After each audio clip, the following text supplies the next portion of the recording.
Are you all ready for me? I think so. We're very happy to welcome today Mario Basora, our superintendent of schools, who's going to tell us about the situation in the schools, and obviously our journey with Project-based learning. based learning, project-based learning. Well, I appreciate the opportunity to come speak to you all. I remember I think I last talked to you all a few years ago, and it was really a great conversation, and I'm glad to be back. I really appreciate the opportunity. A lot has happened since then, and I'm going to try to, so I've mixed a few presentations I'm working on together today for you, and I'm going to try something new out that I'm working on for tomorrow, actually. We're going, in 2 days, we're going to present what we're doing at a statewide conference for innovative educators. Yellow Spring Schools is sending a team up there, and we're getting some pretty good state recognition in a few days. And so part of our talk is going to be a little bit here today, and we'll see how that goes over, and hopefully well. And hopefully I will have some time to talk. How much time do we have today, sir? Whenever you want. Okay, well that's dangerous. In that case, I will be here for 3 hours. No, I'm just kidding. No, we'll try to make this as quick as possible. I normally like to have this thing where I can kind of stand away from, the computer, but it's not working. I think my battery died, and so I apologize. I'm going to have to kind of go back and forth, if you don't mind, from here. So really, I think one of the things that I think was asked about was the idea of what is PBL, that's sort of the question a lot of you have, so I incorporated that into what we're doing. But before I do that, I want to talk a little bit about the need and the case for change from what we were doing before. And I think that's an important conversation. I mean, why change a school if everything's going well? In Yellow Springs, we have a very good school system for a long time. And so I'm going to try to make that case for change, and then talk about the change that we've initiated. And hot off the press, we got some results. And so I can talk a little bit about that. In fact, I haven't even shared some of these results with our Board of Education yet. Just got them yesterday. And so it's really raw data, and I'll share a little bit of that with you. And then we'll have some time for Q&A and some dialogue and conversation, if that sounds good to everybody. If there's another topic that you want to discuss anywhere along the way, I guess I would suggest that feel free to, if it's okay with you guys, I don't know what that means, feel free to interject any comments or questions you want to add along the way. So kind of a lot of this started with the question, I think, which is, and part of project-based learning is inquiry-based learning. And so inquiry starts with a question, and an essential question that ultimately guides our work. And so this is a question that really guided a lot of our work at the beginning. How do we survive as a public school district in the era of school choice? So we were experiencing a lot of challenges with this. And when I came in, there was a real strong sense of urgency to change. The house, I believe, was on fire, and a lot of people didn't realize that it was on fire. And I think folks thought that everything was going smooth and great, and in my opinion, we had some real challenges. We had financial challenges, which were pretty well publicized, and pretty significant for everybody to be aware of. But there were a lot of other challenges beyond that. So here's a few of the indicators of urgency that we had. The first one was obviously the financial, great recession, which hit us pretty good as a school system. Really took a toll on things. When I first came, the year before I came, there was we had about 4 years ago now, actually, almost 5 years ago now. We had we're knee deep in the recession, and it had just started to hit the school systems and public entities pretty aggressively at that point. And we were deficit spending for the first time in, 10, 15, 20 years really in Yellow Springs. It was a big deal. And so net deficit spending, the forecast was forecasted to get even worse and continue to deplete. And so we were faced with a major economic challenge, and one of the things you have to do, I think, when you have an economic challenge, you have to obviously, in addition to trying to find a way to reduce your expenditures, you have to find a way to raise revenue as well. And so the revenue side of the equation was an interesting question that really led us to a lot of what we're doing. Are we keeping our students, number one?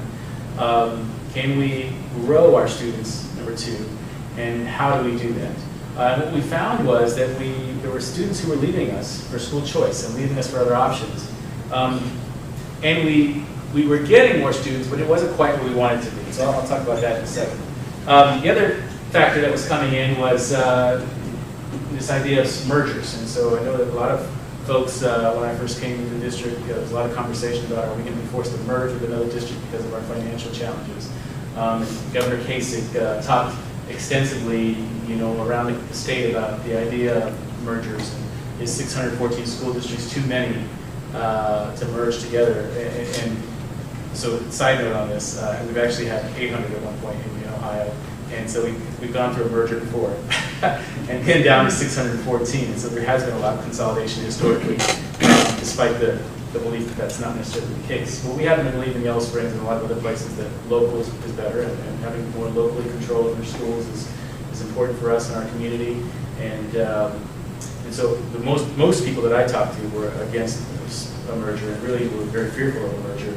And so this was one of the things that were clearly a problem. If we run out of money, we're going to have to find some other solutions, and merger would certainly have to be an option we'd have to consider. Google. So this is interesting because what's happened is through technology, education has changed rapidly and strongly. And so what we've seen is what happened 50 years ago in schools, where in classrooms were in a way where a teacher was the disseminator of knowledge, and even now it's still happening quite a bit. And the students would be the receptacles, and then they would listen to it, and then they, on a test, show their knowledge and their attainment of knowledge, and that's how we sort of measure learning for kids. Now we have cell phones, and everybody has them. Kids all have them. And what they can do with a cell phone as a computer now is incredible. Any information they want. If they want to know when the Civil War started, if they want to know about Emerald Ash Borer beetle, they can just pull out a phone in a second and get that information in about 10 seconds. That didn't exist 20 years ago. Computers didn't exist.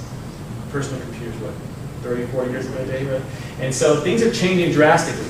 And so what that means is, what are the implications of that change for schools? Can schools still exist in the 21st century that are schools that are like the schools of 50 years ago, or do they have to look different? I would contend that they have to look different, and that if we're going to survive as a public school, we had to change how we were teaching and our pedagogical approach to teaching and learning, and that was part of our challenge.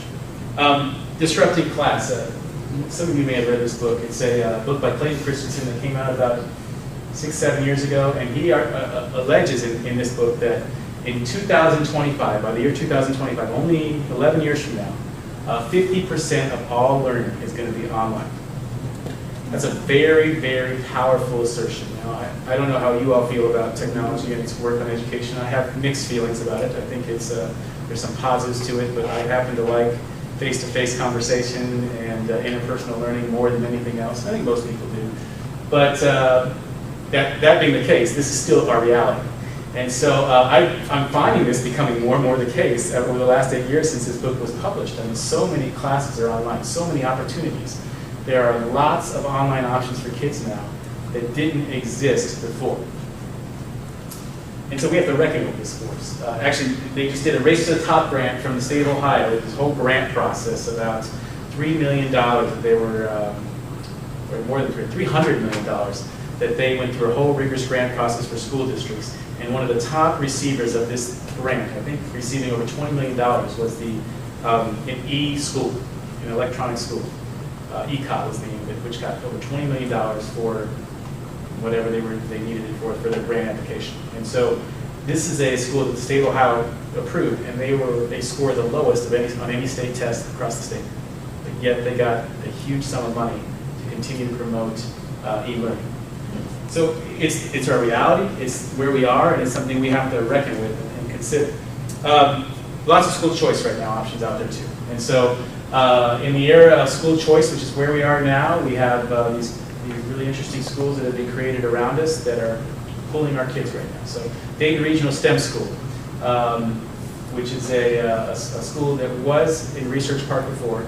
Well, it's now actually on Research Park. It was moved from where in Fairborn, and right by the mall, there was a Clark State sort of local branch right there.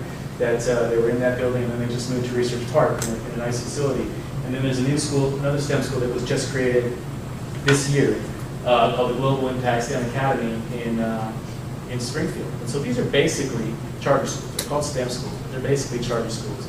And what they do is, the way they operate is they take kids from other schools, public school districts, and they come in and they work, and they pull them in and they become their students. Well, we've lost probably an average of now 6 students a year to the Dayton Regional STEM School. And in this district of 750 kids, that's a lot of kids to lose. And we haven't lost anybody yet to the Global Impact STEM Academy, but there's a chance that we will going forward because they're just getting started with their school choice model. And what they do is very different than what you see in a traditional school environment. And we can if you have a question about what STEM is, I can talk about that later because I think that's an important component. But I think for the purpose of this slide, my point I want to make is that times are changing. A lot of school choice options, and so there are all kinds of options out there for people. I like this slide because it reminds us of all the different options for kids. So here we are in the era of school choices. So to review, we have kids now who can do schooling online, who can pick lots of other different options in terms of charter schools, who can get personalized tutoring and other options and other things available that they can develop online. There are kids who can take an online school right now where gaming is the primary method for teaching and learning. And so kids literally are playing video games all day and learning through video games. So the era of school choice is hugely wide open, and it is a whole new field. Long story short, there are all kinds of options available now for kids. And so the traditional public school option, I think, in my opinion, is becoming extinct, and I will kind of make that case. So what we've learned through this, and what I've tried to talk to our teachers about, is that we have to say yes more often to folks. Yes to parents, yes to community, yes to our kids about different options to educate them, and different ways to look at things. And that our traditional way of doing things is not going to work anymore. We had to do things differently. If we don't say yes to change, we will become dinosaurs, essentially. We'll become extinct. I believe public schools are under great siege right now, and they are going to become extinct in a matter of less than 20 years, probably, replaced by charter schools and lots of school choice options that are out there, STEM schools and those kinds of things. And traditional public schools will be gone, unless we do something radically different. And so I think we are on the verge of that thing. So we came up as a community with this great thing called 2020 Plan. A lot of you were part of that discussion and that process. And a big part of the 2020 plan was the idea of creating an innovative center for learning in education. So we've taken that part of our plan and really, it was our second priority of 6, and we've really ran with it, and it's become a big part of what we're doing. So we've been working really hard. That's the point of this slide. I pulled it out. And what I want to go back and say, actually, before I do this, I didn't really cover this. So I believe, and I think I've tried to make a case with our staff, that if we don't change what we do, our kids in the era of school choice will go elsewhere, and they will find other places to go to school. It used to be that education, I likened to a public schools like almost a castle, if you will, with a moat around it. And that anybody who had a different idea from the outside and wanted to come in and tell the public schools about what to do was basically politely declined and said no to, we know what we're doing, we're going to continue to do things the way we're doing them.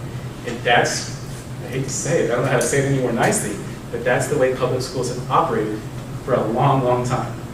And what I've tried to convince our teachers of is that that mentality is no longer going to work. It's not acceptable in this era we're in right now. And if we want to continue to survive and be successful, we have to be adaptable to change. We have to be open to change. We have to be willing to try different things. And so out of that process came this idea of project-based learning. And so a couple key elements of PBL I want to share with you that are really critically important. So one of the things we realized about Yellow Springs, it is a community that believes strongly in experiential learning, believes in learning by doing, and kids getting out and experiencing things and having some real-world implications. So that's a key component for us that project-based learning has as part of it. Learning through inquiry, or the idea of asking questions and then really exploring the answers to those questions and working together to really students to direct their learning through their own interests and their own questions they ask.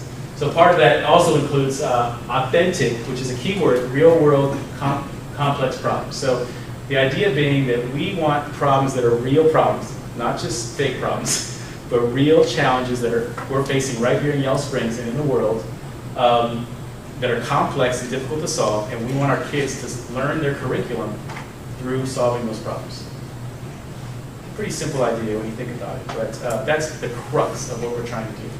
And I have, while I'm talking, I have an example of one of these projects, I think one of the best examples. This is a Mills Lawn School project where the kids mapped out trees, and you know about the Emerald Dashboard problem we've had. Some of you have heard about this. How many of you heard about this project specifically? I'm just kind of curious.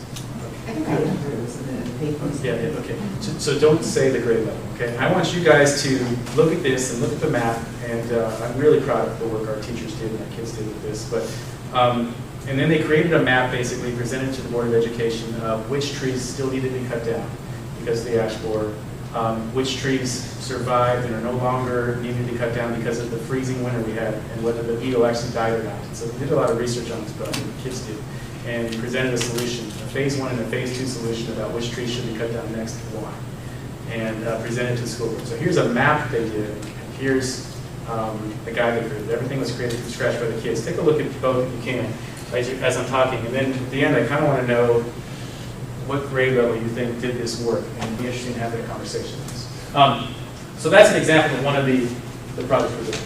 So here's some pictures. I've included a lot of pictures because I think that's important to talk about. Here's a couple projects we've been doing. So projects have to be authentic and meaningful, and here's what I mean by that. So this is, some of you may have heard of this, you know about the bronze sculpture symposium we had in town?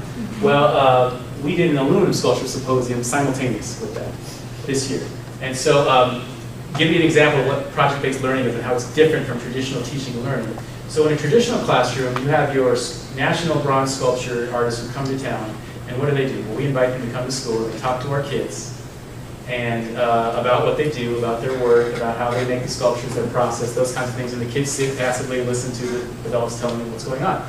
Well, in PBL, what we said was to the artists was, we'd love the artists to come out to our school and talk to our kids, but instead of them talking, we want our kids to present their projects to them, and then to give critique and feedback to our kids about their work. So that's what happened. Our kids did their own trail. They did their own presentation. This was the final product of one classroom who worked together on a project, but this is authentic and meaningful because the kids created these sculptures, essentially. And by the way, this was originally a sculpture that looked a lot like Buddha, and the kids, after several rounds of critique and revision, got the Buddha out of it because they didn't want it to be a Buddha project. They wanted it to be just a normal, everyday kind of person with the mind and the concept. And so they worked on this idea. These are aluminum sculptures that are now going to be placed on a sculpture trail on campus at the high school. And so the kids are deciding what these sculptures are going to look like. The kids are going to decide where they're going to go and what's going to happen with them. Our adults are just facilitating that learning. We're not the ones actually making those decisions. The kids are. This is a really cool project. Anybody heard about this one yet? Stubble stones. So here's, some of you obviously know about a lot of these folks. Jonas Bender, Montfort Point Marine, Peace Vigil in Yellow Springs, founded by Hazel.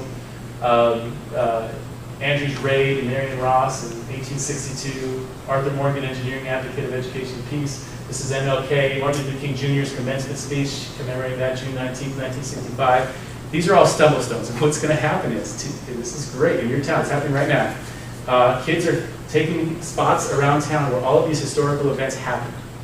And they are placing these stubble stones in the ground so people, when they walk by, can stumble on them and see them.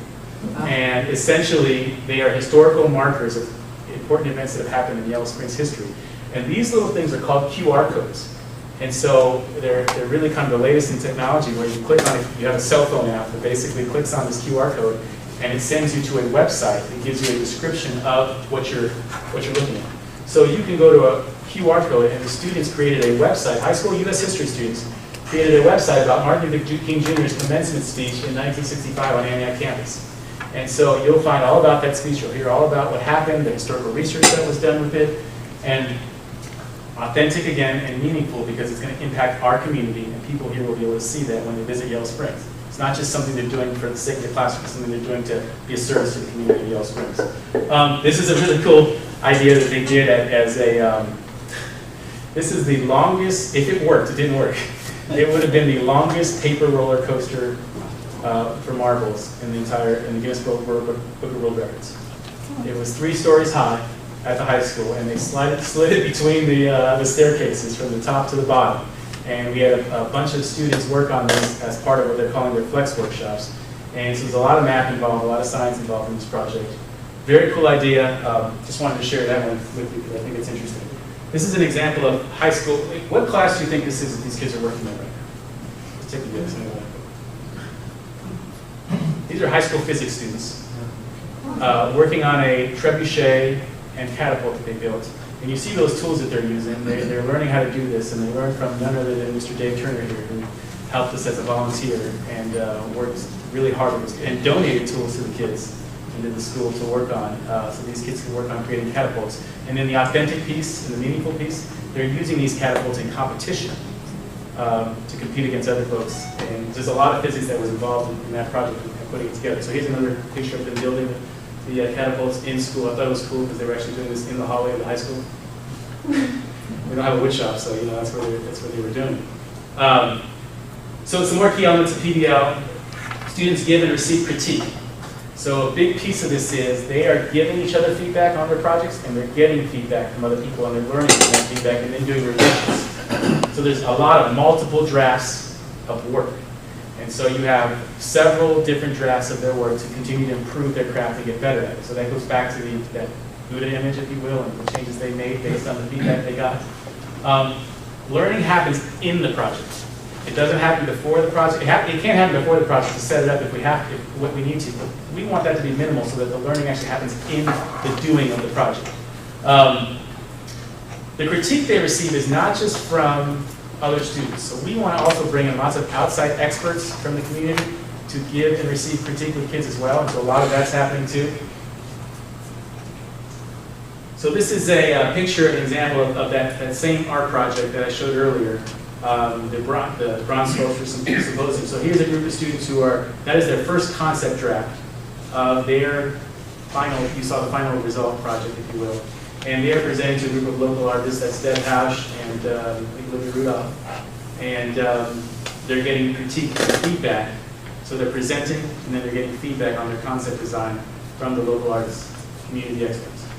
So here is the teams working on their concepts even more. This is the second draft that they worked on after getting that critique and feedback. Here is the third draft of another team's project. And so I want you to look at, the engagement of the kids is pretty interesting. That's Lake Miller kind of leading the group. And they did this using aluminum foil, I guess, or some kind of, to really make this third draft here. And then this is after getting, so I'm sorry, this is actually the bronze, those are the bronze artists, and so this is the back of one of the bronze artists giving feedback to the kids. And then after that feedback process, they then did a fifth revision. This is the real, actual carving of the sand molds, that then the aluminum gets poured into the mold and creates the actual sculpture. And so this is the kids with their teacher, Elizabeth Simon, who is an absolutely wonderful educator. We're very blessed to have her. She's brilliant. And working with her kids on the product. They just came out of the actual pouring. So they're just cool enough now to be able to look at it. So you can see the kids really interested in the work. This is again the same day. And so again, some key elements. So key work element of PBL is making the work public. So it's not just, I'm not just making this for my teacher. I'm not even just making it for my class and my fellow students. I'm making it for a greater audience. So it could be the community, it could be my parents, it could be experts from the community that are coming in to work with. It could be, I'm doing this for the Board of Education. We're creating this product we're high school kids creating this project for kindergarten kids because we're going to go present to them and work with them. And that when that happens, the work is ratcheted up significantly. What we found is that when you make your work public, the kids, especially at the middle school and high school level, have a much greater engagement and have much greater ownership of it. It means a lot more to them than to just do it for their teacher. And we talk about high school kids and how they're not as engaged in the learning or in the community. This is a key to getting high school kids engaged. Well, the reason they're not engaged is because they've had work that they don't find as meaningful. And so now we're finding ways to make it more meaningful. Multidisciplinary work. So clearly if you're going to do a project, you want to include as many subjects as you can. It makes it more meaningful. That's the idea behind that. And an emphasis on depth over breadth. So we go deep in things. Yes, sir? I have a question. In order to go forth in life, these kids are going to need reading, writing, and arithmetic. And I understand that those are not exciting to many kids, certainly, but it's not a question of whether it's exciting or not. It's a question of need. To go to college, for example, at Wright State University, a tremendous number of the students cannot pass the freshman English entrance exam. And I'm not saying Yellow Springs is at fault, but certainly high schools are at fault. So the PBL is exciting, and they're certainly learning things, but what happens to the stuff that they really need to learn to go on? That's a great question. You know, and it's one of the biggest criticisms I think that we hear quite a bit from folks. PBL, we're still teaching reading, writing, and arithmetic. I think that's an important component. I think so. That's a really key aspect of what we're doing. We are, so at the elementary level, as an example, what's happening is they're teaching the reading, writing, arithmetic in many ways, some of the basic core concepts the kids need to learn to be able to learn how to read. I mean, that's important, critically. Learn how to write. They're doing a lot of those concepts essentially, like in the morning, as an example, maybe in the afternoon they're working on the project work, or they're connecting their projects. But ultimately, what we want to do, the holy grail, is to have the learning of the core math, reading, and writing concepts happen in the project. So that, as an example, our fourth graders last year did a Glen Helen, they created a Glen guide, a guide to the Glen, and it was put on display in Glen Helen and sold, and you know, all these kinds of, it was great. And so in order to do that, they had to write business letters to get support from the community for the project. They had to do the writing that was actually going to be part of the guide. And so they're getting their writing conventions and learning that process through their work on this project. They're learning about science and specific science concepts wherein they're doing the project. They're learning about reading by reading lots of nonfiction text and about the topics that they're particularly working on with the Glen in science as well. And so a lot of these concepts we're learning through the project. And so I'm going to talk a little bit more about that when I show you some more pictures of projects, and I'll try to make that connection a little better if I can. But you're raising an excellent question. Yes, Dave?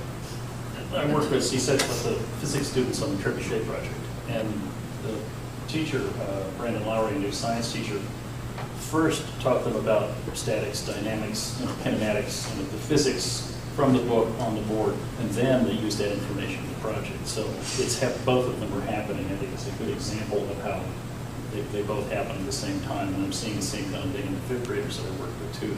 They're not just doing these kinds of things.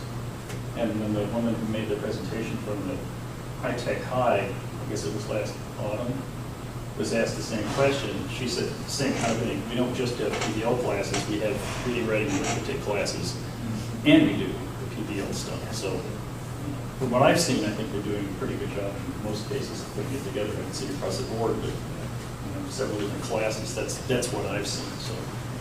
So let me talk about the results, because a lot of times it comes down to the results. One of the criticisms we've gotten, or one of the questions that were raised, wrong button, that was raised by lots of folks is, okay, so we understand this, but when you are, this doesn't measure well in the traditional test. In other words, the sort of memorization components that you have on a traditional bubble test are not necessarily brought out when you have a project-based approach to teaching and learning.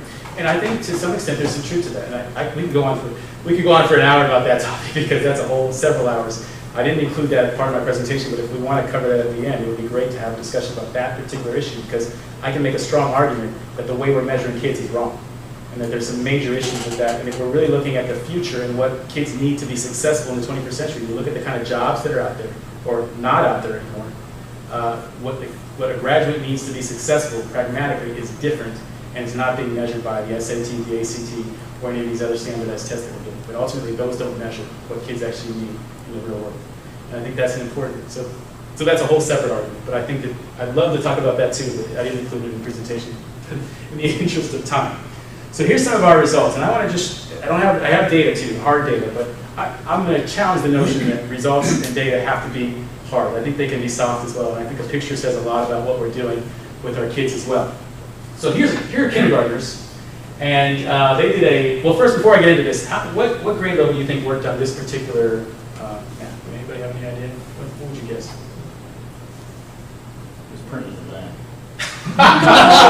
You shouldn't have said Never that. mind, these are, okay, anybody have any guess that didn't look I'd good? say maybe fifth grade. Fifth grade, okay. I'd say 6. I was gonna say 6 or 7. What if I told you these were second graders? Oh, wow. Well, that does make a difference. Okay. These are second graders in Yellow Springs. We had Peggy Lehner, Senator Peggy Lehner, who's chair of the Education Committee, and Senator Chris Widener, our senator here in Yellow Springs. Actually, the number 2 guy in the state Senate, so he's very influential in state politics, visit our schools. I finally got them to come see what's going on and see the magic in the classrooms. Peggy Lehner, who's been the education chair, the most powerful person in education in the state of Ohio, says to me, Mario, those second graders are the brightest group of second graders I've ever seen. The way they talk, the way they speak, the way they advocate for what they do, their passion for learning is the best I've ever seen in education. This is Peggy Lehner. And what she saw was these kids working on this particular project with PBA. Congratulations. It's powerful. So congratulations for the kids and the teachers, I think, for the work they're doing. I think it's a really great thing. But, so here's a kindergarten book project. And just very quickly, so our kindergartners typically, you know, to get them to write a good sentence by the end of kindergarten is a really, really high achievement, you know? And honestly, they wrote a whole book. A couple books, actually. And so this is all a project that they did together. So this is integrating PBL with reading and writing concepts. So they're learning how to write while they're writing these books. And they basically took a lot of the core sort of nursery rhyme type, not nursery rhyme, the old fables you're used to, and turned them into their own twist and used a lot of creativity. So this is them actually working on writing their books, and then they actually got their books published. And so here are some of the books that they did. I got a lot of these, so I'm just going to go through them pretty quickly. We worked, anybody ever heard of Edward de Bono? He's kind of a prominent social scientist, psychologist. And he has a book called The 6 Thinking Hats. And basically the idea is, it's created for group dynamics and how groups can function better and learn from one another and give each other critical feedback. Because what he found was that when organizations meet, they have a hard time giving each other critical feedback without it being taken personally. And so our kids learn about Edward de Bono's 6 hats of critical thinking and how to give critical negative feedback, how to give creative ideas feedback, how to give positive feedback. And there's all these different hats that teach you how to give different types of feedback to people, because we believe that ultimately critical thinking and the ability to give and receive feedback are instrumental in group dynamics and the ability to succeed as a group. And so a big part of PBL is to be able to collaborate and work together on group projects. So that was a key point that we taught our kids at the middle school and high school, and the elementary students are starting to learn too. So this is the emerald ash borer beetle. I already told you a little bit about the project. You read about it. I'm not going to spend too much more time. Excellent project. Has all the components we talked about with PBL included in it. Heidi Hoover was a teacher. A local girl, grew up here, you know, and her parents, obviously, she's amazing as well. And one of the very best projects I've seen so far. This is so we get to the idea of curriculum and learning and making sure the kids are learning the content of math, science, reading, you know, writing. So this is a math project. This is not one of our games, but kids, our 7th grade students created a game. So in order to learn probability, you can think about maybe how you may have learned probability in high school and college through the use of a book or, you know, a lot of these other things. I was really, math was not my best subject, and probability not my best either. But what our 7th grade math teacher, another brilliant teacher named Jack Hatter, did is he came up with this project idea where have the kids create carnival games, essentially.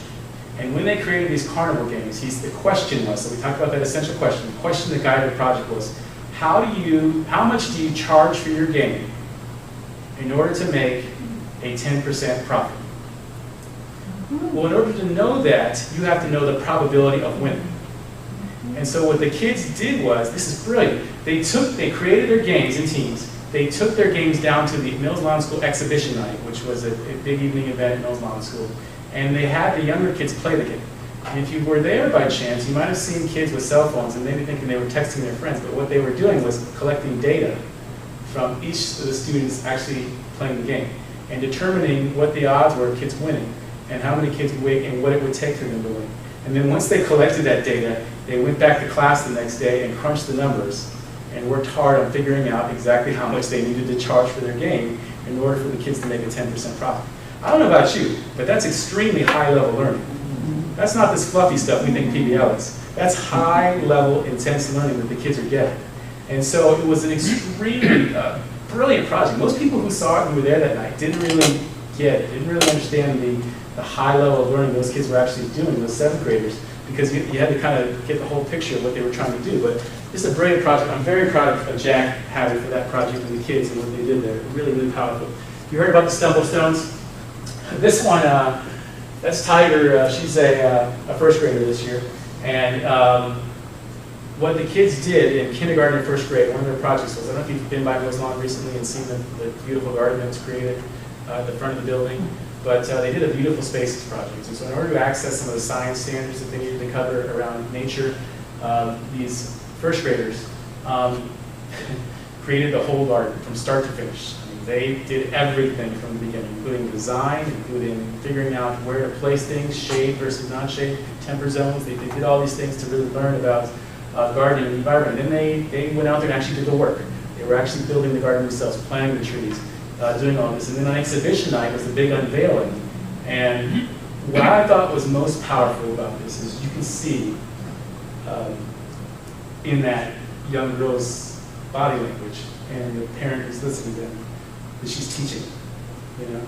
And the most powerful thing about what we're doing is that our kids are feeling empowered to teach and to learn, and they are empowered. This is a 1st grade student who is empowered by their learning, and out there teaching adults about what they've learned. Things the adults don't know, by the way, that the kids are teaching them. And if this works right, this is what happens. You know, you have engagement at a level that we've never seen before here, I think, in Yellow Springs.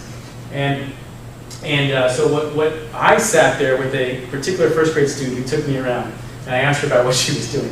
And she literally sat with me for a good 30 minutes, continuing to go on and on about her learning and what her favorite part of the project was and what her favorite tree was and why, and told me all about them and told me exactly which plant was which. And so the kids were learning a lot from this particular project. I just want to show you that. I thought that one was great. You may have heard about some of the peace projects we did. Basically, these are Mills Lawn school-wide projects, really great work.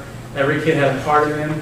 Not so much PBL per se, honestly, but they were really cool projects that we did, and I just wanted to share that with you. The headphone idea, the kids did digital storytelling essentially as part of a 4th grade project in a class. They interviewed people in the community. Some of you may have gotten interviewed potentially by students, and then they ended up putting those interviews on these devices, if you will, and they were digital storytelling. It was a great project. This is a 1st grade project, actually not this year, but last year, where they did a whole project about nature, and they wrote a book essentially about nature and did a lot of art, included that in it. Really cool document. The picture with this is another picture of a young man teaching an adult about his particular. This is the African American Experience was the name of this project. It was a middle school project, and we had an exhibition basically where parents all came out and the kids stood by their work. It was like a science fair in many ways, and taught to the community about their particular topic that they were exploring. So here you have a student who is clearly engaging this adult and explaining to them their work. And so what we tell parents when they come and see this is, and community members, come and ask the kids hard questions and see for yourself whether they've learned it or not. The other one, which I know is a little bit controversial, but I put it in here anyways, because I think it's worth sharing. It's one of my favorite projects. You've heard about the bathroom project, maybe? Anybody hear about the bathroom? So our high school bathrooms, our kids did a, so let me take you back. So last fall, actually last summer I should say, about a year ago almost, I was noticing in August, I came back and we knew PBL was a big thing for us. And I went into the high school men's bathroom and I noticed it just smelled like urine. It was horrible. I said, why does this bathroom smell so bad? And I was talking to Tim and a light bulb got up in my head. Let's really do something about this, you know? And so instead of saying, let's redo the bathrooms ourselves, we thought, wouldn't this be a cool student-led project so that they have ownership of it and they can sort of take this issue and run with it. And so what we did was, Mr. Cryer talked to the student review board and got them interested in this idea. And they had what's called, they created the bathroom committee. And so the bathroom committee essentially created this whole project around making the bathrooms significantly better. And so what they did was they did a Kickstarter campaign. Anybody heard of Kickstarter? It's this new web-based tool on the internet where you can go and fundraise essentially for a project idea online by creating a video, and then you have so many days to get your money raised. If you don't raise your money, then you don't get anything. You don't reach your goal. So the kids set a goal of $3,000. We knew all along $3,000 wasn't going to take care of the bathroom, make it transformational like they wanted to. But our idea was, we didn't just want to get rid of the smell. We didn't just want to replace some of the rusty radiators or faucets that have been there for 40 years. We wanted to make it transformational. Let's make this bathroom special. Because we feel like, as our bathrooms go in many ways, when people come in to visit, and visitors come see Yellow Spring Schools, we want them to be wowed by our bathrooms. We want them to see that when they walk into our bathrooms, they understand our culture, what we're about in Yellow Springs. We're about the arts, we're about creativity, we're about social justice. And so these are things that are important to us, and we want people to come to Yellow Spring Schools and use our bathrooms and get a strong message about what we are about as a school. And so the idea is, the kids are basically, all year they worked on this, they created the video, and they did a really good job selling everybody on the poor quality of the bathrooms. In fact, really good. And so, to the point where folks were sort of upset because they felt like, why are the kids doing this? The school should be taking care of this on their own, and it shouldn't be. But we didn't do a good enough job communicating that this was, we were going to help fund it no matter what. But if the kids don't own it, then those bathrooms aren't going to be taken care of as well as we wanted it to. And we felt like this is a great learning opportunity for them. And so they're going to take them to a new level. What they did was, so here's what, this is cool. This is a letter that kids put together. They posted all over the high school buildings. And you'll love this when you read it because it's about Yellow Springs and our creative kids that we have. It says, Dodge needs you. I guess Dodge is the dog. Very art project, much cash prize. So bathroom mural. So basically they're just trying to be silly and funny. Translation, Student Review Board is awarding $50 to the winning designs for the new bathrooms. And so what they did was they listed some parameters, and they wanted to take in any kind of ideas for designing this new bathroom. So the kids created all kinds of cool designs for art, and they have like lots of entries for the art. And then once they got the art in, they did something even cooler with it. They created the finalists for the art. They created 8 finalist drawings. And these drawings are going to basically be murals in the bathrooms of both girls, the girls and the boys' bathroom. And then they put jars out, and they said, vote with money for the project or the design that you feel like should be the one up in the bathroom. And then the students voted, and they decided ultimately that way.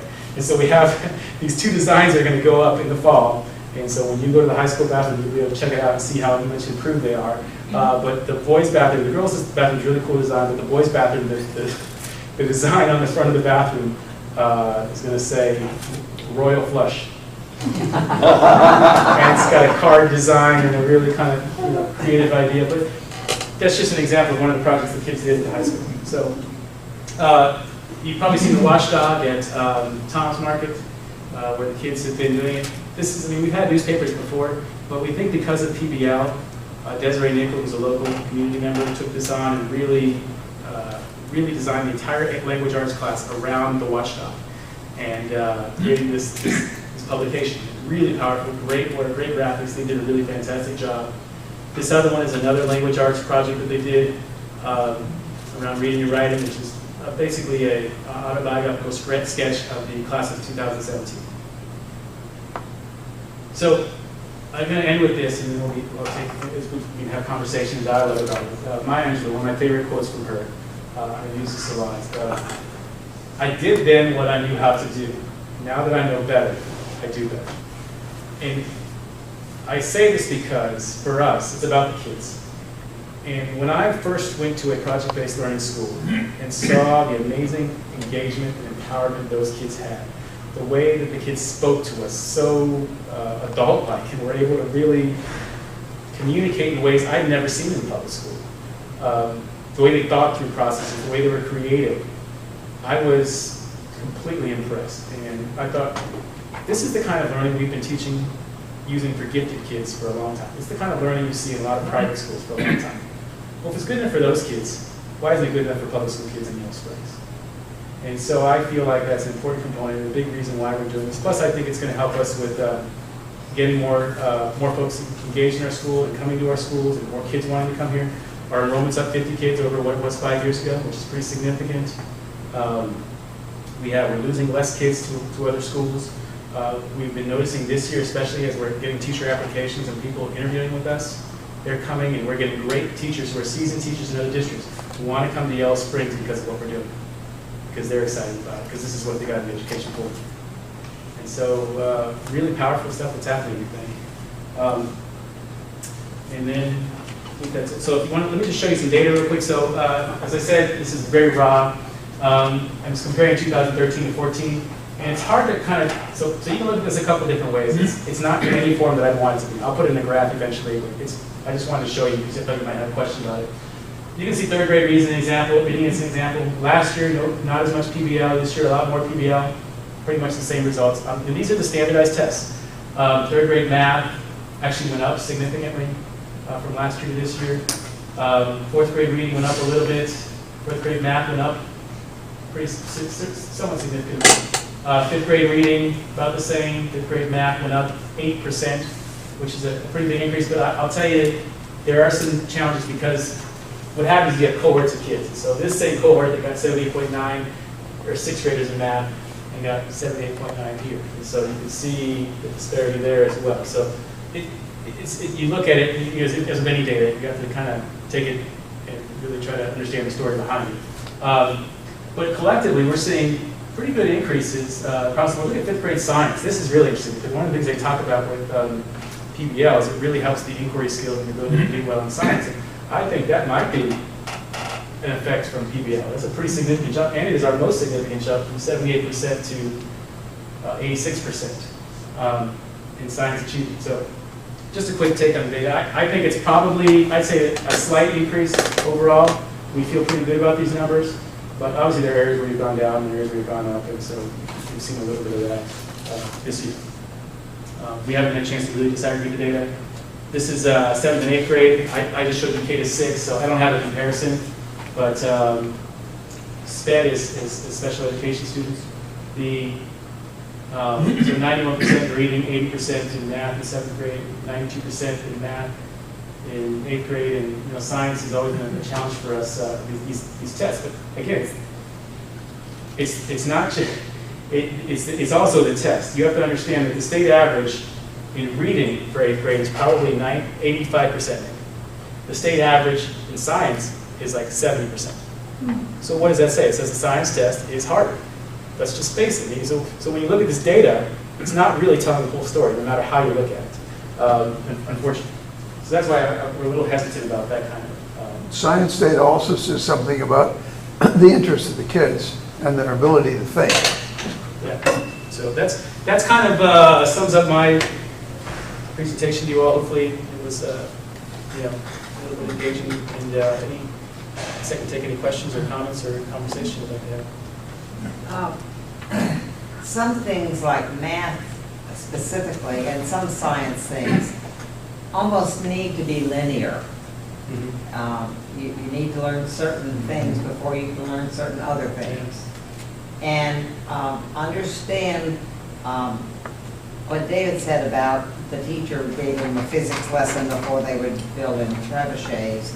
But unless they're getting the math they need before that physics, it's either going to be harder to teach that physics, or it's not going to work, or it's going to be done in a vacuum and not seen as a part of the whole math curriculum. And so I'm wondering how you look at those things that, it's like a language. You have to learn some vocabulary before you can learn something else. And I don't know how you pull that in with project-based learning. So math has been probably our hardest topic to apply this to, honestly.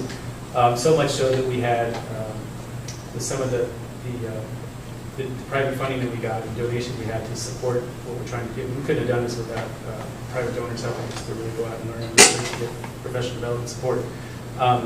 With some of that support we've gotten, we brought a teacher out from San Diego who is a high school math teacher, essentially, and teaches PBL across the board in high school math. About 60% of his teaching is high school, is PBL. And they do pretty well with this. I mean, even calculus classes that he's teaching using some PBL.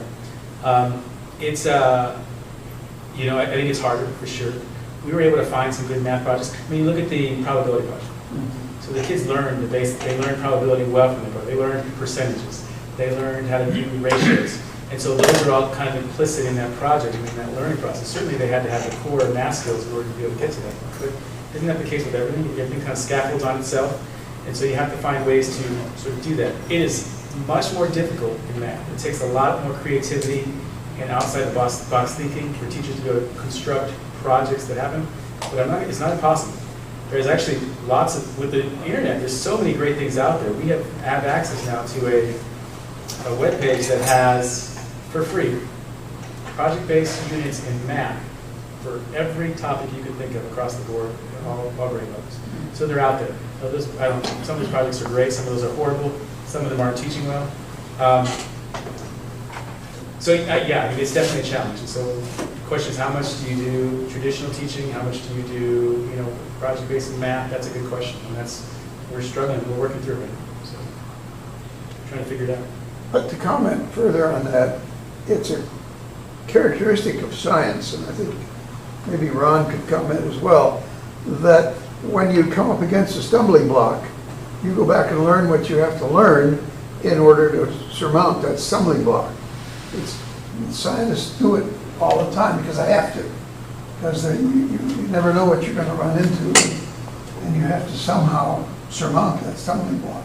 Those kids that did that probability project did an amazing job. It just, without understanding probability to begin with, certainly, they did the work, and that's going back and figuring out what you need to do to do something.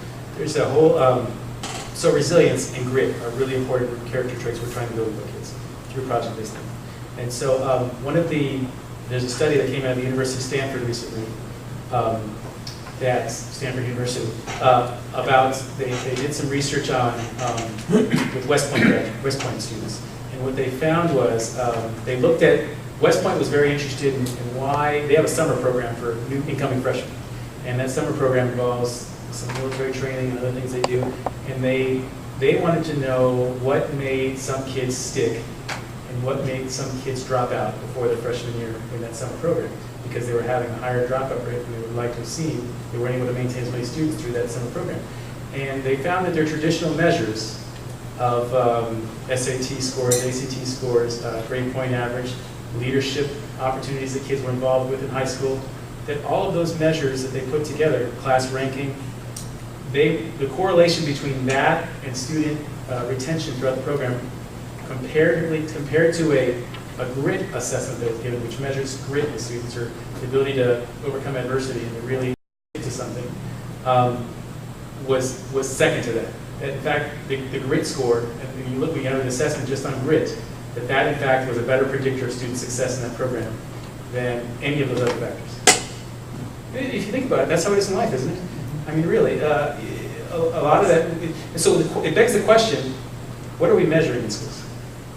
And it begs the question: what is really important in life? What are we preparing kids to do? Because here's what I'm saying: the reality of this is that we have kids who graduate from high school, and I'm not talking about Yellow Springs necessarily. I'm talking generally. We have kids who graduate from high school who are 4.0 students who have learned to play the game of school.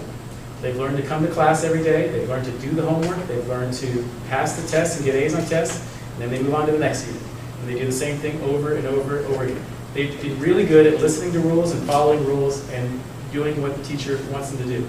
What happens oftentimes with those kids often are very successful and they can do well. But often what happens is, I think we're doing some of those kids a disservice, because what they don't learn how to do is how to work with other people. What they're not learning how to do is how to solve complex real-world problems. What they're not learning how to do in that example is they're not learning how to really think outside the box creatively. What they're not learning how to do is how to be, truly have a high level of resilience, because some of those kids are so bright and gifted, they maybe didn't have to work too hard to be successful to get those A's and do well. And so the question is, how do we make sure that we're preparing even our best and brightest students for the future they're going to face in 4 years? Now you got me on the other topic, so. Well, I got myself on the other topic, I should say. The interesting change, when I went to college, the answers to all of the problems were in the back of the book. And then I got a bachelor's degree, and that said I could now go out and solve problems where the answers weren't in the back of the book.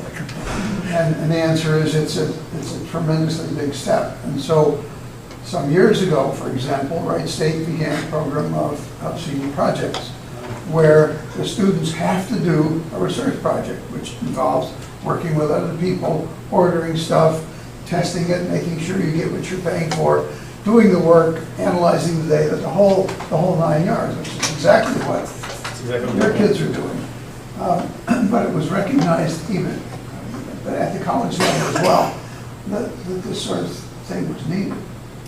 They are in the process, right? I think we are on the edge of a movement in Yellow Springs. That's a national movement. We are right on the cusp of it. We are one of the leaders, I think, at the forefront of this movement, because I'm pretty in tune with what's happening nationally and locally, statewide on education change.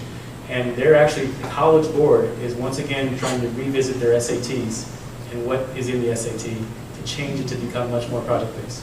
They're actually specifically looking at doing much more strong, getting at the problem-solving aspect and the need for that in their college students. There are several, there's I think over, I don't know the numbers, but there's a significant number of universities who are signing on saying, together saying, we're not going to use your proficiency scores or your SAT or ACT scores as part of your acceptance in the college. Not only are we going to consider alternatives, we're not even going to consider those as what gets you in college.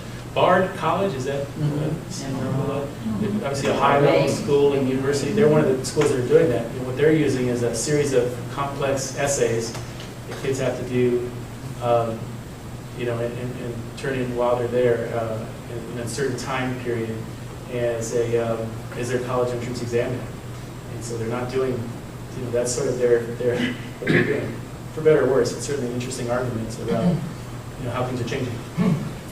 We're still a public school as opposed to a private school. Yeah. I can't disagree with anything you've said. However, what about ratings that apply to teaching and also ratings that apply to the school system itself with respect to Common Core or standards that have been established at the national level for what students should learn? Is there a problem in trying to meet those standards when you're going off in this direction?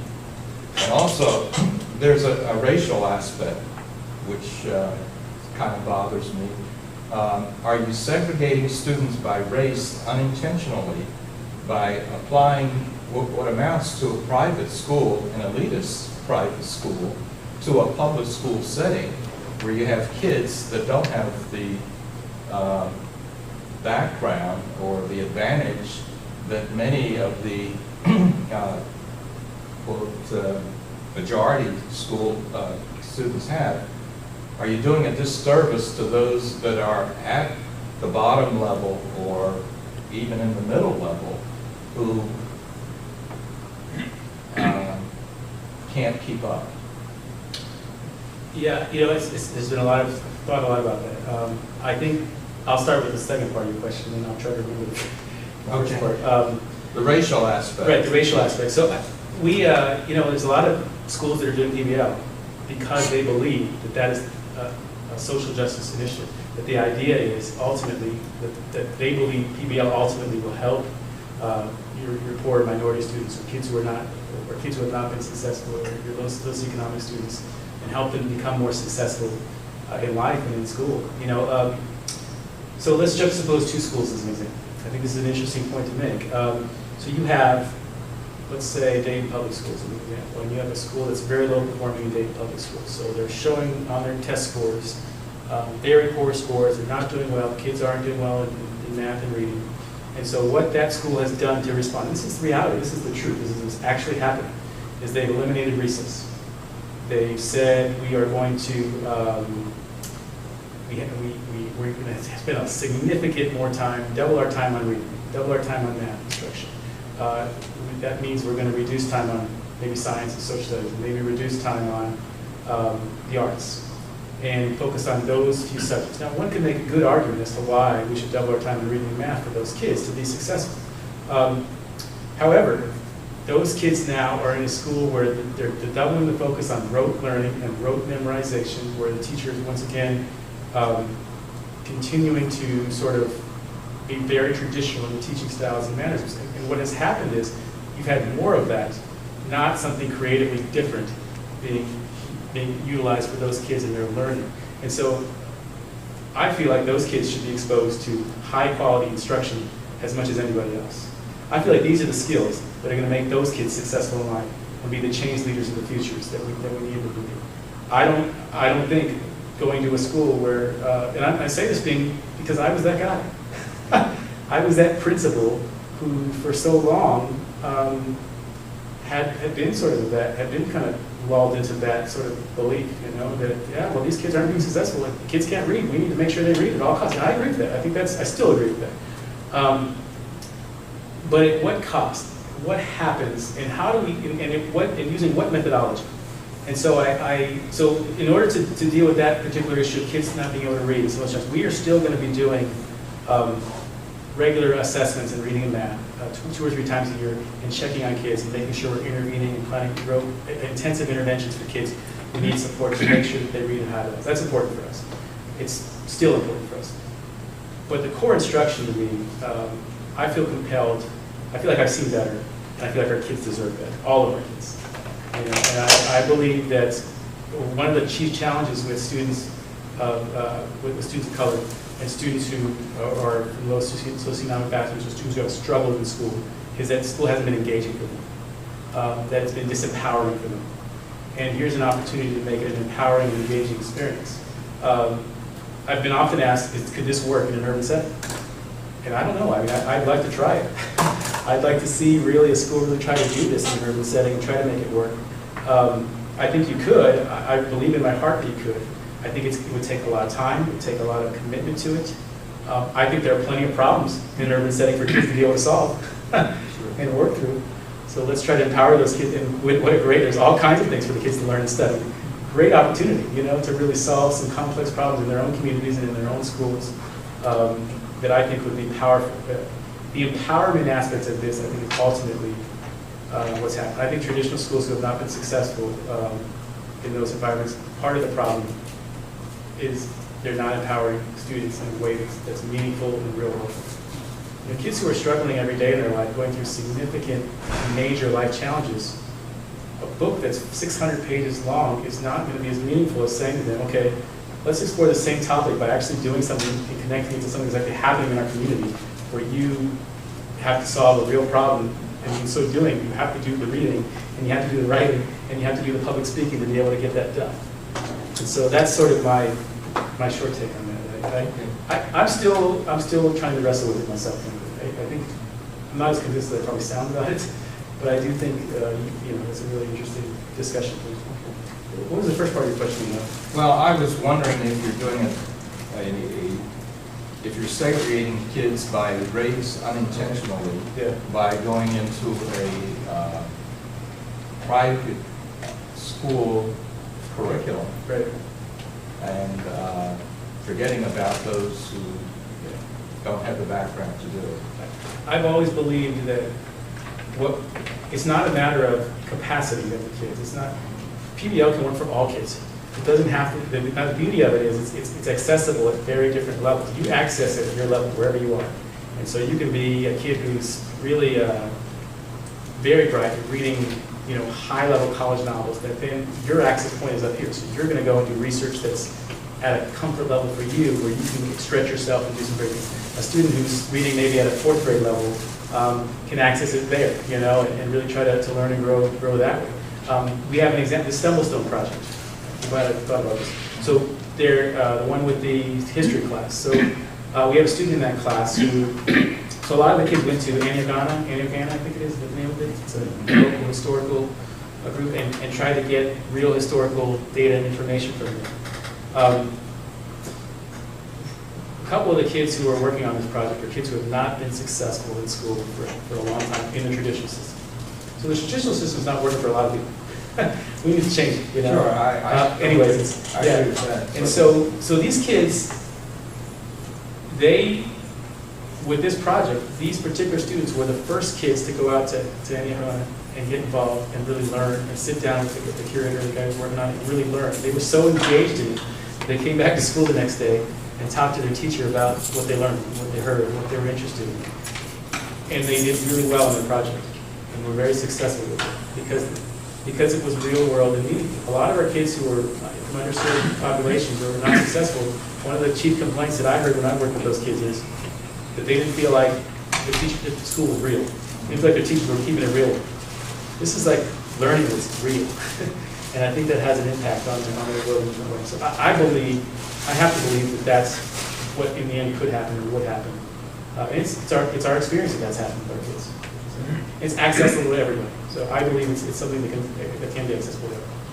Well, what I've seen also, Bob, in the structure, both middle school and high school, is that the projects are done by groups of kids from boys and girls, blacks and whites. It's a group of kids, and there's another group of kids, another group of kids, and they all have jobs to do. And they all have different jobs to do, and they all work on some of the same things. For the Trebuchet project, the kids were trying to screw pieces of wood together, and some of them had never used a screwdriver before. I gave them a power drill and turned it on and jumped because it was frightening, kind of thing. So I talked to the teacher and said, these guys don't need to know so much about dynamics as they need to know about how to drill a hole and how to hold a piece of wood so that it stays still, kind of a thing, and about fastening. And so what he did, and this is a good thing to say about, and another good thing to say about, Mr. Lowry and the other people are perfectly willing, in my experience, to be flexible, learn from what's going on now and redirect people as appropriate. So he had everybody go out and do a different little bit of learning and then come back and report to the group about fasteners and fastening processes, and tools and materials and whatnot. So what I have seen, just a few things that I've been involved with for this beginning year, is that it's a wide range of kids on every group. They all have to do some of the same things and different things, and they're all supported in doing that. So there isn't a bunch of black kids sitting in the corner being told to sit down and shut up while you smart white kids go out and do this project. It's this bunch of kids, this bunch of kids. The boys and girls working together, I think, also has a significance, and that's something where lots of times the girls sort of sat back, and the boys who were used to using tools went off and did it. And I would say to the girls, here, take this tool from this guy. You drill the hole. So that's a great picture. And it was my drill. It reminds me of the Montessori. There's a lot of It really does, just because it gives you that opportunity to select the project you want to work on and figure out how you want to work the solutions out and spend as much time as you need in order to get through to that solution. So, I thought that perspective. I have a secondary question though. Do you have any idea what the percentage of minority students in the school system in Yellow Springs is at this point? I'm curious. So minority students, I believe we're at, so it depends what you consider minority, I guess. That's a good question. If you're talking about multiracial kids and we're considering them minority as well, we're at about 30%. About 30%. I think yes is the answer to the question. Multiracial is our largest, actually, minority group in Yellow Springs, which is kind of interesting. It's more than most communities, Mhm. That's an interesting component of Yellow Springs schools. So, yeah, any of you heard the book Pedagogy of the Oppressed Yes. by Paulo Freire? One of the key components he talks about in that book is this idea of the banking system of education, which is he says that students are like deposits, and what the teacher does is they sort of put deposits in the kids' brains, and the kids never really think for themselves. That we are essentially teaching kids to be workers, if you will, or be, continue this oppression into the next future generations. Whereas what he argues needs to happen is that the kids need to be able, and this is a great phrase, I love it, the kids need to be able to name their own universe. And the notion that the kids need to be empowered to be able to get up and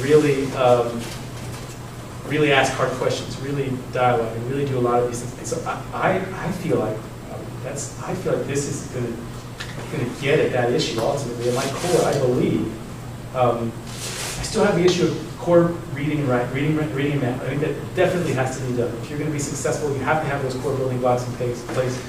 But I think this is an access point to that wasn't there before, that kids haven't had before. Here's an opportunity so then the kids, if we get them interested in authentic projects that they really feel like empowered by, that kids who have been disempowered or have been oppressed for a long time, and if they feel empowered by these projects, and if they can get that way, then I feel like they will be more intrinsically motivated to learn the reading, to learn the math, and to learn the elements that they need to learn to be successful in combat. That's the hope. Whether that actually happens or not in practice, I guess we'll have to see over time. Do you screen in any way the students that wish to come here from outside the district? We don't. And so the only thing we do is if there is a, if there is a student who has been expelled in another school while they're under expulsion, or if they've been suspended for more than 10 days at a time, and that's on their records, we don't take them. But other than that, so you could have been suspended for 5-day stretches all year long, and that you're in automatic. I mean, there's a lot of students who have behavioral challenges that can come to our school, potentially. The other thing that happens is special needs students, we have a requirement in terms of how many special needs students we can take, because it's not about not wanting them, it's about, the issue is about whether we have the capacity to be able to help their needs with our current staffing levels and our challenges. And so we have to be a little careful with that to make sure we still meet those kids' needs. Other than those two factors. And the first one, I can't think of a single student who we didn't take because of behavioral challenges since I've been here. So. One more question. Many older teachers with tenure might be loath to change. How do you handle that? That's a great question. You know, it's I don't want to say that this is, I don't want to, be Pollyanna about this, but we've had a pretty good experience with it. We do have several students who, we do have a few teachers who clearly have a different opinion about this and whether this is the right way to go. Probably count them on one hand, you know, which is pretty good considering we have about 50 teachers in our district. And I think, you know, for those folks, it's a challenge. It really is. What we're trying to do is we're trying to listen to their opinions. We're trying to hear what they have to say. But at the same time, we feel like, I define consensus as where the will of the group is known. It's not when we're 100% there. It's when the will of the group says this is where we're going to go, and that's where we're going to go.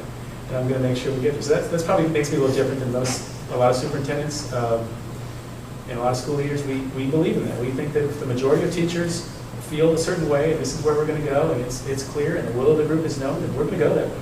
The majority is not 51%. Well, that's a good question. So if it were 50%, I'd have to think about that. You know, I'd say I'd like to get at least 65 to 70% before we move forward on something. But really, that's kind of the way I've seen it. So we're still working through that. I think it's going to be a challenge. Honestly, I think we've had less resistance than I thought we would have had after our first year of implementation. You know, Frederick Douglass, one of his famous sayings is, "Without struggle, there is no progress." You know, and I feel like when we're going to have struggle in any change effort, any change initiative you do, and we expect it, and we're planning for it, and we anticipate that to happen. But the struggle has been less than I thought it would be, honestly.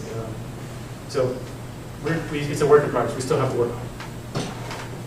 Who decides you are the fearless thinkers?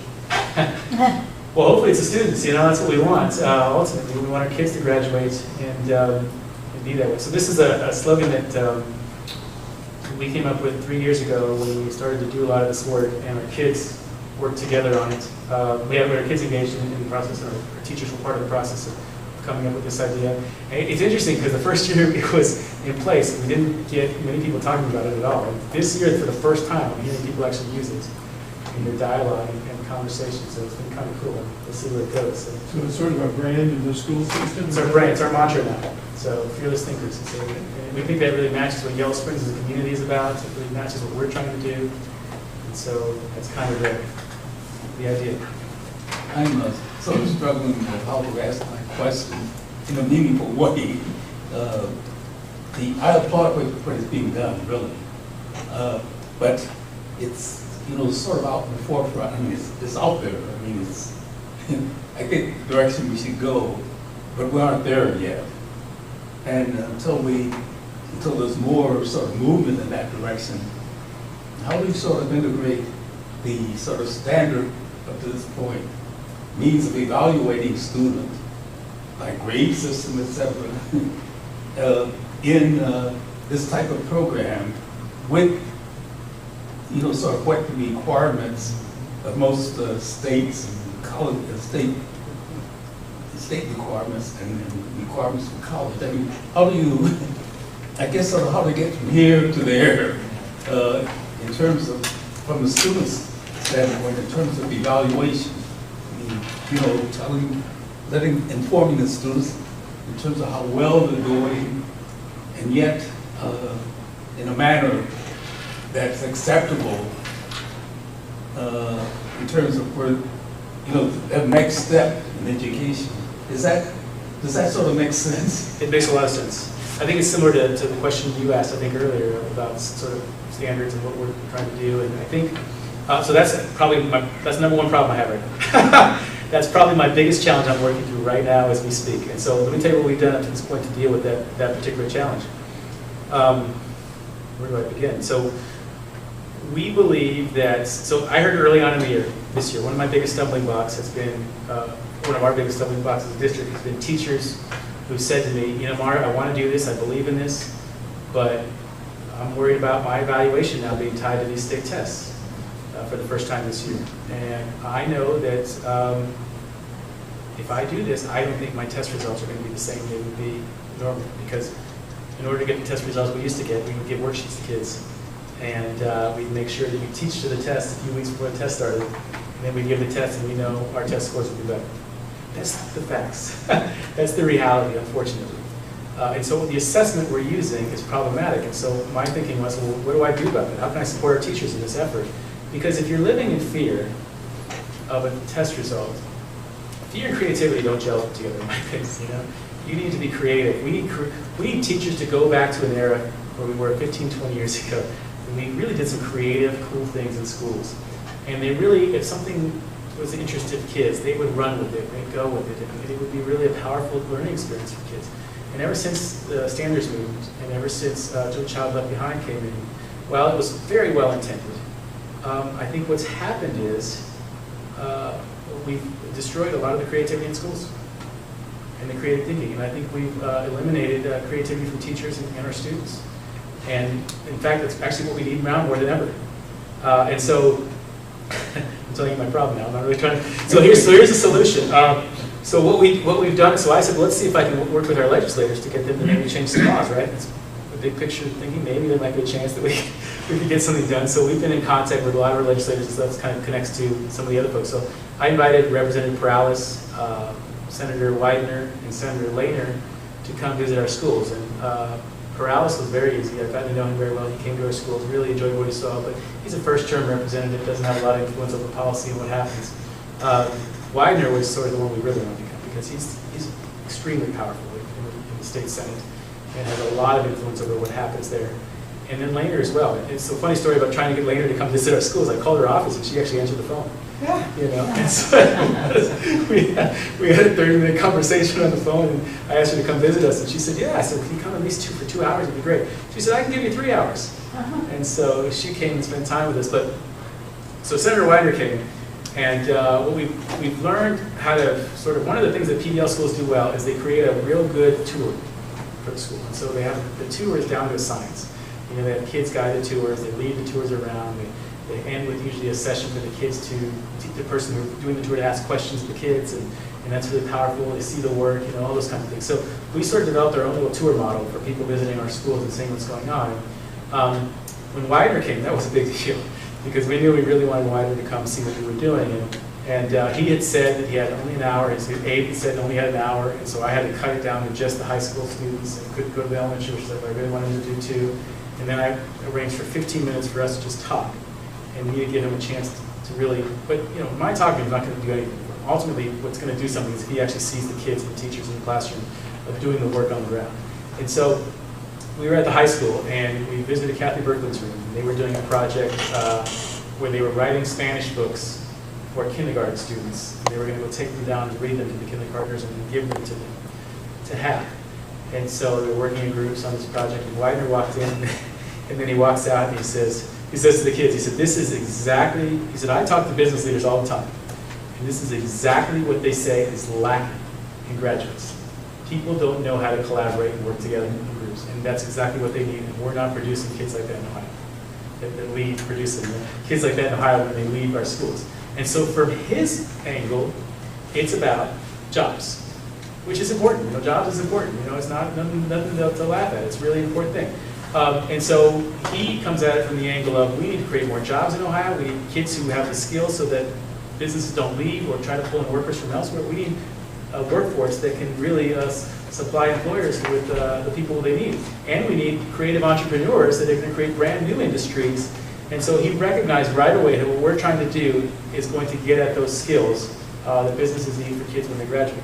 And so then we went into, so we had a great conversation to that effect in the cafeteria right after we left Kathy Berkman's room on our way to go to see the kids in the library. And so then the kids started talking about this bathroom project with him.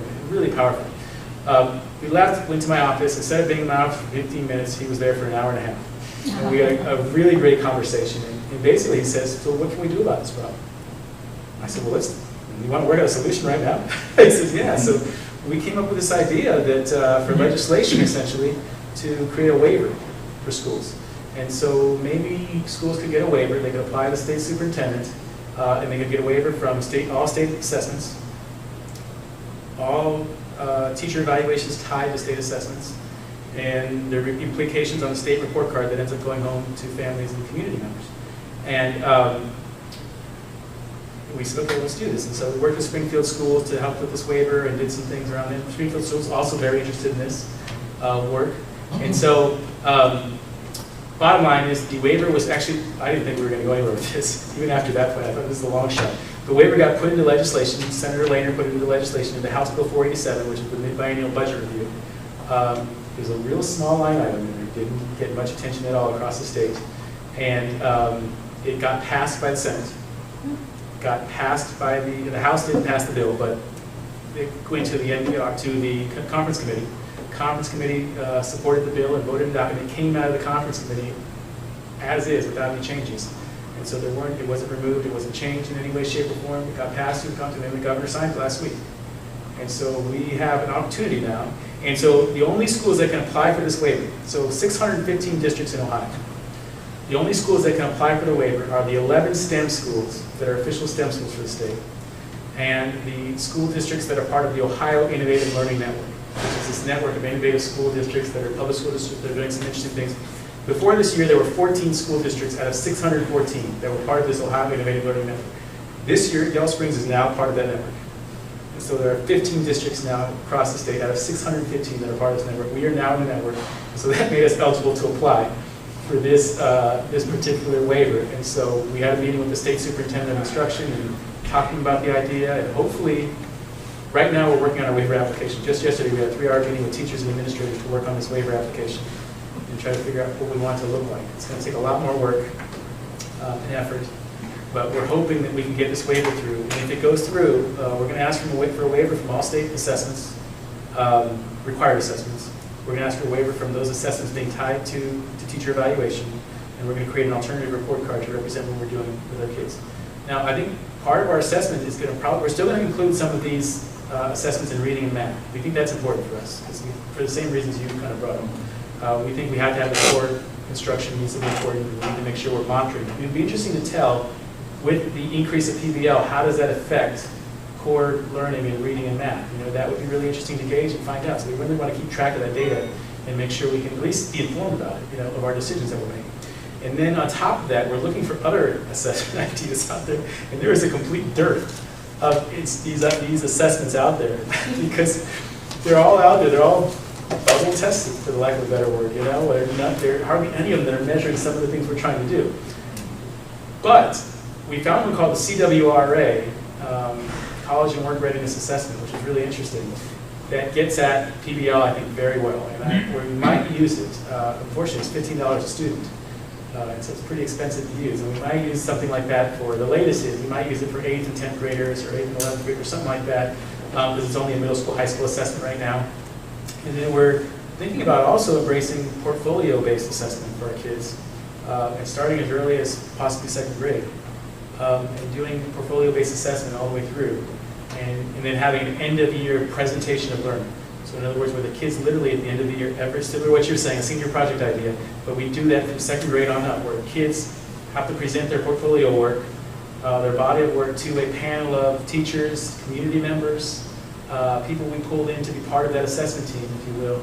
But it won't be the teacher of that classroom, so we can have some level of integrated reliability and have a rubric set up so that the kids get assessed on that portfolio. And possibly having digital portfolios so they're all online. And the kids can keep those digital portfolios for years and years until they graduate from high school and do some really powerful things with them. Right now, that's kind of where we are. We're still working on it. So it's a work in progress, but if I were a betting man, I'd say that those two ideas may come out in the end, you know, when we put our waiver application. So then we got to get it approved by the governor's office. And so we're hopeful that we can put something together that they would find palatable to support the work. So if that doesn't go through, I guess plan B is to continue forward with our work and hope that our teachers still have the courage to go forward and continue to encourage them and support them in taking risks and failing and then learning from their failures, you know, and continue to grow over time. So I think that's an important point. So that's, it seems to me to be a tricky time because the Common Core is starting. And I was talking with Desiree just the other day. She was looking at the 9th grade English, she's a 10th grade, 9th and 11th grade English teacher. And she was looking at the Common Core and saying, I've got to teach things to these 9th graders in ways that, about things that I know they haven't seen before. And it's not simple stuff, it was complicated stuff. And she was concerned about, you know, the grading of her as well as the students. And it seems to me that in the next few years, there's going to be a lot of figuring out, so you're saying juggle. But I would guess that if you do a good job of teaching the basic subjects you do no matter what the tests are of math and reading and other information, science, history, you know, most people ought to be able to pass the test, whatever they get thrown at them, if it's not too off the wall. The problems that I see are these standardized or not standardized.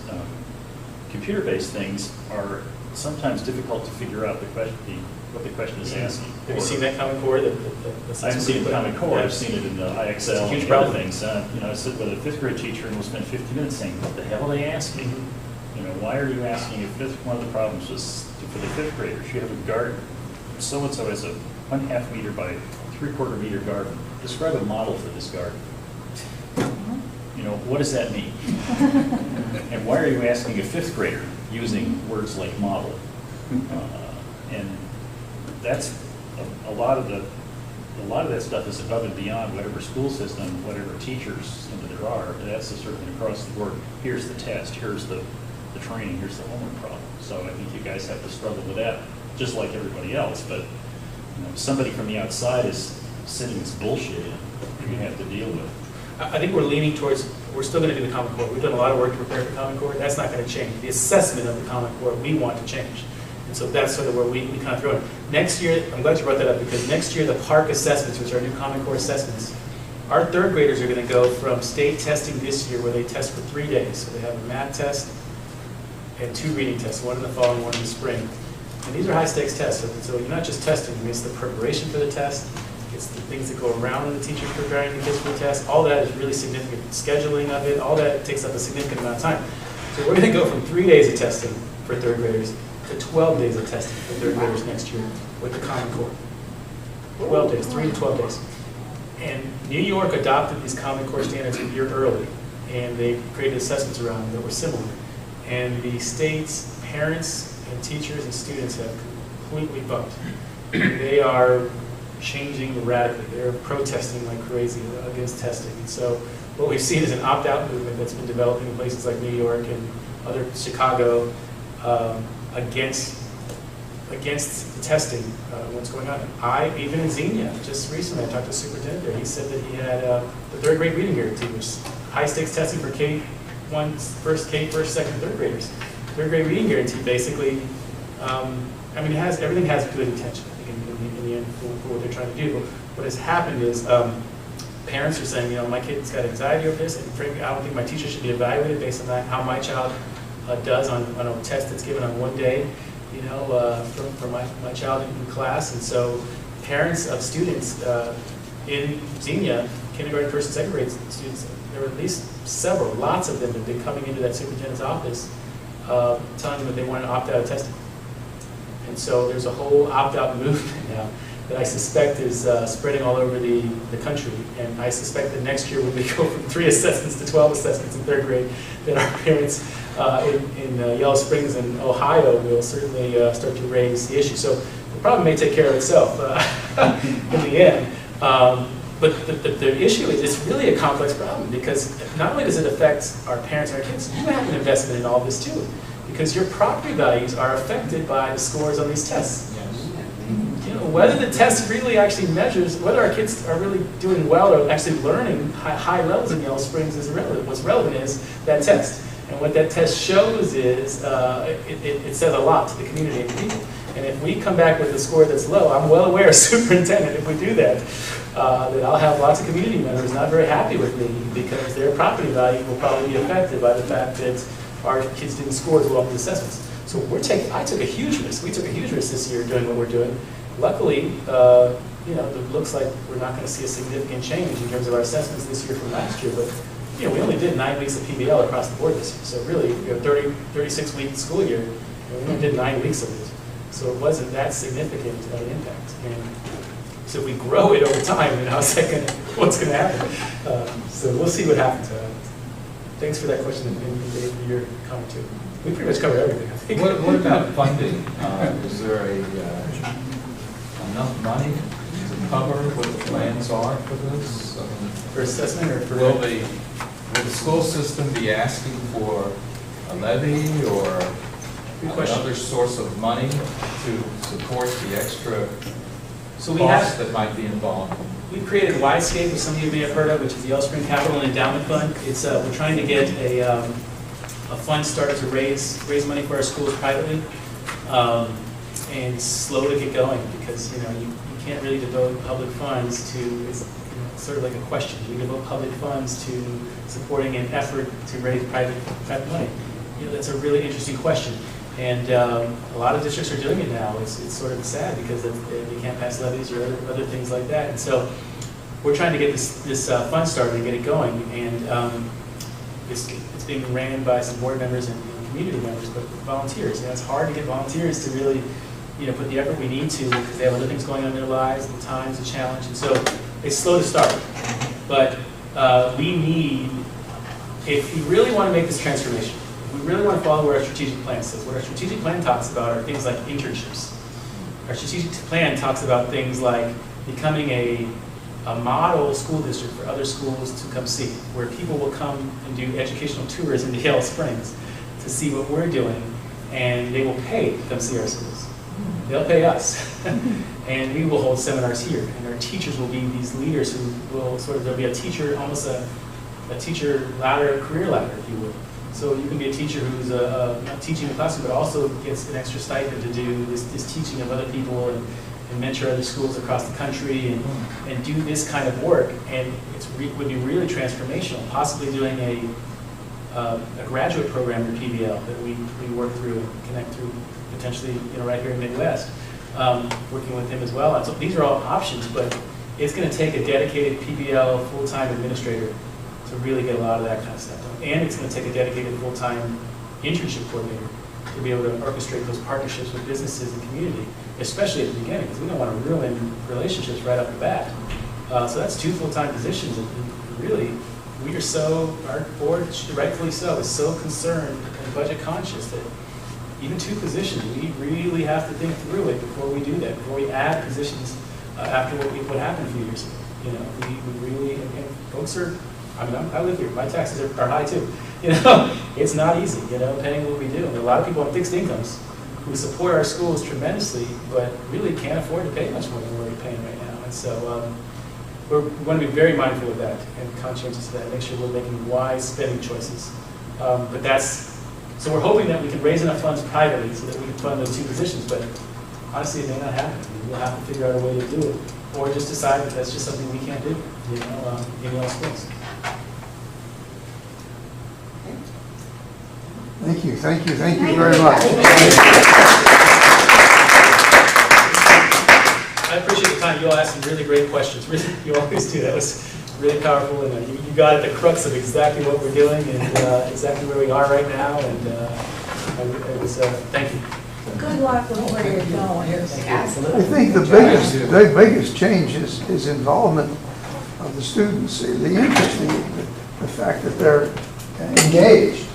Because that had to be a big hump to overcome. Yeah, well, it's still a hump. I mean, we have probably our biggest group of discontent right now are our seniors, our older students.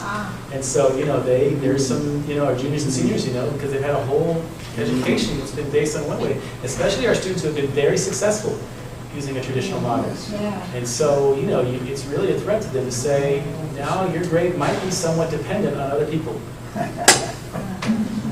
That's a So, shift. you know, that's a luck. leadership, yeah, so, thank you. Thanks, Mike. Thank you. That's a great deal. Thank you.